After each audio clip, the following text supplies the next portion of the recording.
Well, it finally happened to me. I'm not certain this is more of an entitled, selfish, or just a run-of-the-mill Karen story, but here goes. A few weeks ago I was on a work trip and went to a restaurant to get a meal at a casual-type local place.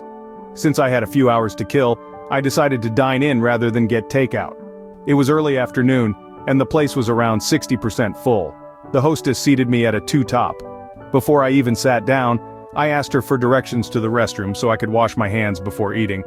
I left my ball cap hat on top of the menu on the table, mainly so any server would know someone was seated. After the approximately 2 minutes it took me go wash my hands, I returned and found my table and one of the two chairs gone, my hat and the menu included. I turned around to look for a server when I noticed that a nearby booth had a two-top table with one chair pulled up to it. There were 5 people seated and only one at the two-top. On the floor a few feet away I noticed my hat. When I approached to pick up my hat I asked the people sitting there if they had moved the table.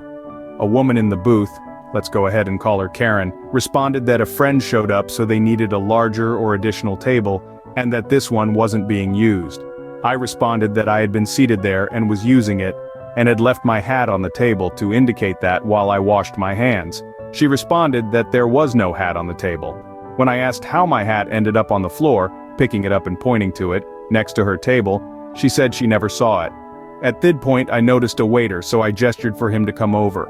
I explained that this party moved my table over to their booth.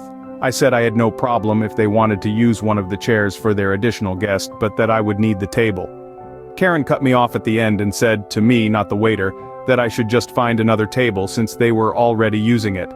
I responded, to the waiter, that I was using it, which was why I had left my hat there while I washed my hands.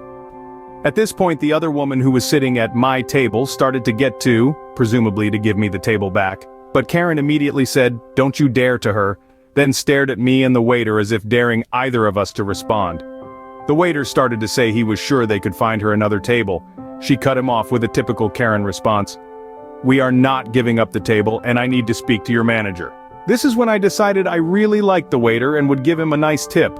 He responded that he wasn't going to waste his manager's time on a complaining Karen, and told her the options were to give me back the table to go eat somewhere else. I'm not sure how, but it worked except for the staring daggers and muttered comments which I found amusing. She did not appreciate my periodic smirk or chuckle in response. Looking back I maybe could have just moved, but I also assumed it was an innocent mistake until Karen opened her mouth and hit me with that patented attitude.